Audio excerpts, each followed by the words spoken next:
nos ataque. E muita Ai, que bom que eles estão atacando a gente! Peraí. gente, Mário, infelizmente, não sabe os bastidores da CPMI das fake news, não sabe como é que o MBL trabalhava. Eu tô tentando pegar aqui uma apresentação que eu fiz só sobre o MBL. Pega a apresentação, vai. Lembre, Luciano Ayan, e tantos outros nomes. Eu vou pegar essa apresentação daqui a pouquinho aqui, mas eu queria que, Mário, você estava acompanhando Terça Livre, Mário você foi lá me visitar, sem pretensões nenhuma. O presidente ficou super feliz, inclusive, de te ver lá em casa, a gente tocando violão, conversando, batendo papo, e aí ele te escolheu para ser secretário. A essa época, o MBL tá meio estava baixo, fazendo mano. a caveira do Bolsonaro e inserindo todos esses termos que posteriormente serão utilizados pela imprensa, a começar pelo Estadão, depois todo o Grupo Globo, depois Folha de São Paulo e tudo e quanto. E esses termos foram absorvidos na CPMI das fake news e depois colocados todos no inquérito das fake news. Vamos falar sobre o iniciado inquérito para das fake news. A Lava Jato, com o intuito de perseguir o procurador Diogo, e depois se expandiu para todo mundo, pegando a revista Cruzoé, do grupo antagonista, e depois não teve mais freio. Que bom! Cara, eu não tinha visto direito. Que bom que ele foi sincero. Ele foi muito sincero aqui, tá? Ele trouxe informações.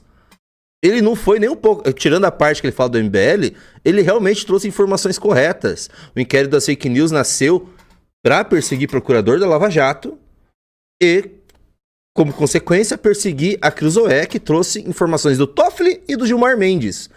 Muito bom que você trouxe essa informação, Alan dos Santos, porque eu também quero lembrar quem que salvou o inquérito das fake news nesse momento. Porque o inquérito das fake news nasceu, assim que ele nasceu, houve uma grande revolta, né, no Congresso, porque aquilo era um absurdo. E sócio do Gengivão mandou R$15. Ah, não. O beiço de jumenta prêmio é um pidão sem jeito. Lá em Orlando ele vive de pedir dinheiro para empresário bolsonarista. É verdade. A parada do Uber é só migué. É só migué. Ele vive de pedir dinheiro, porque lá tem gente rica, lá em Orlando.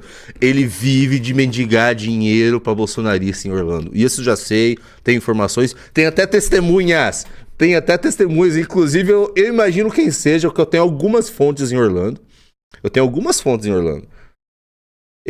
fotos do Alan dos Santos em lugares que ele frequenta. Tá, Alan dos Santos? Eu tenho... Irmão, você tá fudido. Inclusive, Alan dos Santos, eu sei que isso aqui em alguma forma vai chegar nele. Eu vou mandar, eu vou garantir que vai chegar nele. Alan dos Santos, você vai fazer alguma matéria, já que você é um grande jornalista, das mansões do Flávio Bolsonaro em Orlando, que ele tá comprando? Em duplicata? Pra fugir da imprensa? Você vai falar? Eu vou falar, tá? Tô atrás. Cara, vocês estão ferrando. Vamos lá. Vocês me mandam foto. Tem um pessoal ali. Tem um pessoal que frequenta alguns lugares que ele frequenta também. Igreja. Restaurante. Vocês acham que eu tô vidando? Até o final da live, eu vou buscar aqui. Eu vou mostrar umas fotinhas do Alan dos Santos lá em Orlando. Vocês acham que eu tô brincando? Vou dar uma de stalker. Junito. Eu vou controlar a BIM, né, no governo Renan Santos, com certeza. Enfim. Eu vou até atrás. Vocês estão me duvidando, né?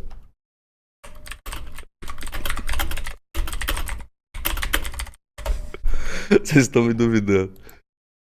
Vamos lá, onde que eu tava? Ah, tá. Inquérito das fake news. Eu pausei agora o superchat, né, pra não vir no meio da fala aqui. Inquérito das fake news. Tá.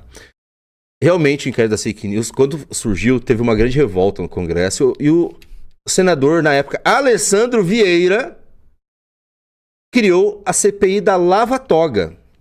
E havia uma grande campanha para passar essa CPI da Lava Toga, que estava todo mundo muito revoltado com Gilmar Mendes e Dias Toffoli. Não era nem o Alexandre Moraes, ainda não tinha superpoderes. E eles não tinham, o STF não tinha o mesmo poder, sabe, eles estavam acuados. O STF não tinha o mesmo poder. Nessa época, o STF, você ia pra rua, fazer uma manifestação, o STF baixava a cabeça. E, sabe, era essa época. Muitas pessoas que estão aqui, eu acho que tem muita gente jovem não sabe como é que foi. Eu vou dar um exemplo. Vou dizer como que era diferente a relação entre rua e STF, porque as ruas, na época, até 2016, quem comandava era o MBL. A direita brasileira, né? Teve um exemplo, teve uma jogada da Dilma, quando estava sendo investigado o Lula, né? A Dilma queria colocar o Lula como ministro, para dar foro privilegiado para ele, e o Sérgio Moro não conseguia investigar o Lula. Teve uma manifestação na hora, assim, foi no dia, encheu a Paulista. O Gilmar Mendes no dia foi lá e cancelou.